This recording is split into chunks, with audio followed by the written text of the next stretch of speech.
If our perception is being managed, then we are in a psyop. Edward Bernays, he was the guy that invented the term PR, and he changed the term from propaganda to public relations. He's the reason that we think bacon is part of an American breakfast. He's the reason the Department of War was changed to the Department of Defense. He's the reason that women started smoking Virginia Slims back in the 70s. He was actually Sigmund Freud's nephew. Have you heard of the Milgram experiment? No. I get it that there was a huge example made out of Snowden, but I think that the way if our perception is being managed, then we are in a psyop. Guaranteed, we're in a psyop. So all this started with a guy named Edward Bernays. Edward Bernays. Edward Bernays. He was the guy that invented the term PR, and he changed the term from propaganda to public relations. He just changed the word propaganda. He was the guy, he's the reason our butter or margarine got dyed yellow. He's the reason that we think bacon is part of an American breakfast because the pork industry needed to sell more bacon. He's the reason the Department of War was changed to the Department of Defense. He's the reason that women started smoking Virginia Slims back in the 70s. When it was inappropriate for women to smoke. So he organized a parade called Torches of Freedom, where women would go and smoke in the street and just say F you to everybody. And he changed the perception as like, this is a symbol of freedom and I'm going to smoke.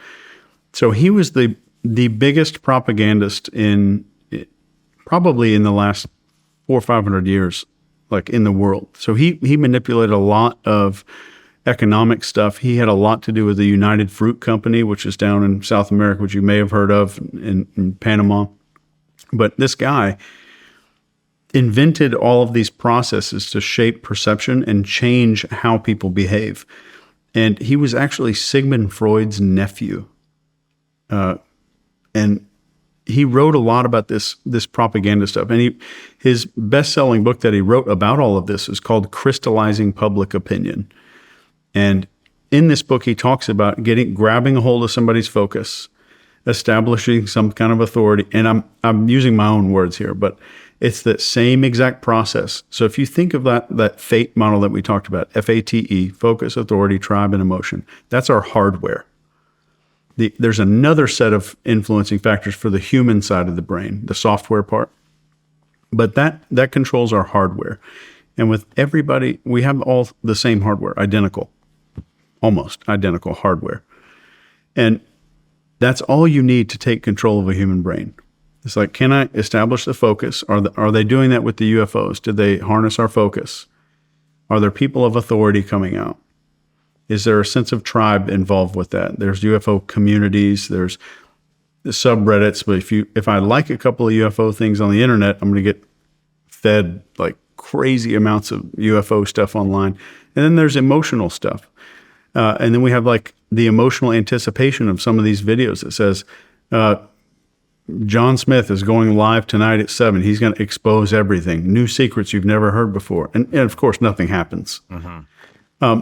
So if I can harness the power of FATE, then I can control a total society.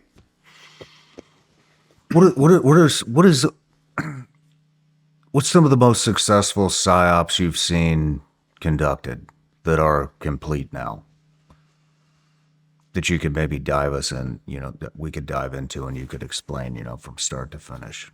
What the end product was. Our school system was one of the biggest, and how westernized systems of elementary, middle, and high school were organized. When the U.S. was first getting started, this guy, I can't remember his name, but he was in charge of this stuff. So he is going to be the first head of the Department of Education and create this education system that's going to be nationwide.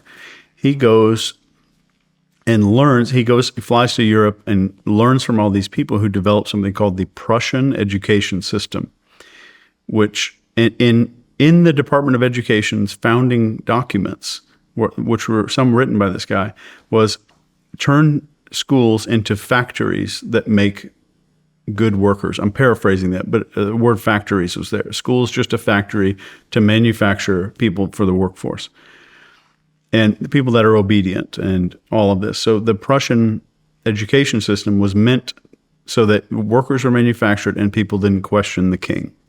That was the big thing.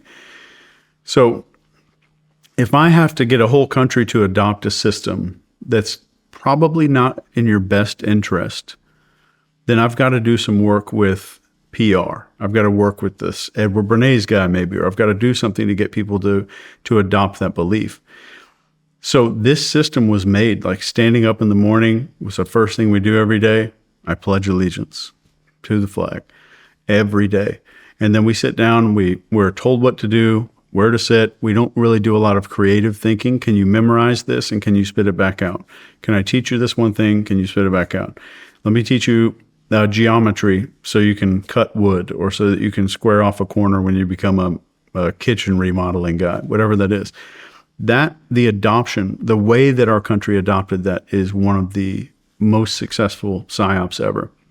And you eat pretty healthy, I would imagine. And do you eat based on the food pyramid? No. Where you get like 9 loaves of bread a day or whatever it tells you to eat? No. That's another great example of that, of where like it's still standing, it's still there, and we know that it's not the right way to do it. And we know that different people need different diets, but there's still a food pyramid there. And that was from Edward Bernays, again, who kind of invented that. So all of these programs that we consider parts of our everyday life, and we consider like, oh, that's an American tradition, a lot of those were originated through some kind of psyop. So when it comes to like, am I in a psyop? We have to define that term a little more narrowly, because if you're watching an infomercial, you're in a psyop. Mm-hmm. So everything's trying to influence your behavior to buy something or do this. But I would say like when it comes to commercials and stuff, those are all psyop, and all advertising in Western society has 2 goals. Number 1 is make you feel like you're not enough yet. And number 2 is to make you compare yourself to other people. And if it does that well enough, then you'll go get it. And if a commercial can take control of fate, all of your factors on the fate model, then it'll get you to take action every single time. And just to give you an example, like, have you heard of the Milgram experiment? No. So this happened in Yale. I'll give you the short version. 1962, I think. This World War II is over. These Nazis are on trial in Nuremberg, and they're asked like, why did you do what you did? And they're saying, I was just following orders. So this guy at Yale, Dr. Stanley Milgram, runs this experiment. Will people just follow orders? So let's say you a volunteer for this experiment. You respond to an ad in the paper that says, we'll give you a free bologna sandwich lunch voucher or whatever at the cafeteria and $20. So you show up and it says, we're doing a study on learning and the effects of punishment on learning.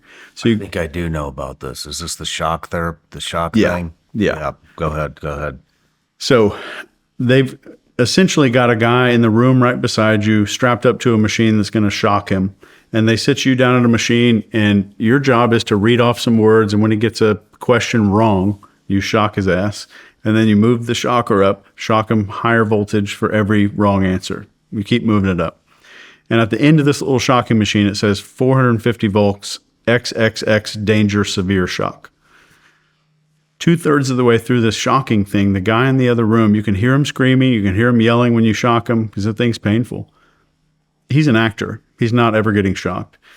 But 2/3 of the way through, he stops and he says, I don't want to do this anymore. I want out of here. I have a heart condition. I don't want to do this anymore. And you look back at the guy running the thing in the lab coat. The guy in the lab coat says, it's important that you keep going. The experiment has to continue. The experiment requires that you continue. And, well, you keep going. And around like the 400, 350 volt mark, the guy in the other room stops making all sound and stops responding to questions. He's not even answering the questions anymore. And you turn around to the guy in the lab coat. The guy in the lab coat says, any non-answer must be treated as an incorrect answer. Please continue. keep going. And then these people would get to the end, this 450 volts, and they'd shock them. Be like, well, that's it. We reached the end. The guy in the lab coat says, please continue until you've read all of the questions on the quiz. So this guy they think might be dead in the other room. They're just keeping going at this 450 volts in the other room. So before the experiment started, these psychologists, psychiatrists got together and formed a hypothesis. And they said, who's going to go all the way? And they said 0.8% or 0.08% of people will go all the way. 67% of people went all the way. Holy shit. And they redid the experiment. They said, oh, well, there's an inherent belief of safety because it's in a college. They've done it in apartment buildings and basements and office buildings with college-educated people, high school-educated people, all income levels. About 67% of people will Why go. do you think that is? No matter where you're watching Shawn Ryan Show from, if you get anything out of this, please like, comment, subscribe, and most importantly, share this everywhere you possibly can. And if you're feeling extra generous, please leave us a review on Apple and Spotify podcasts.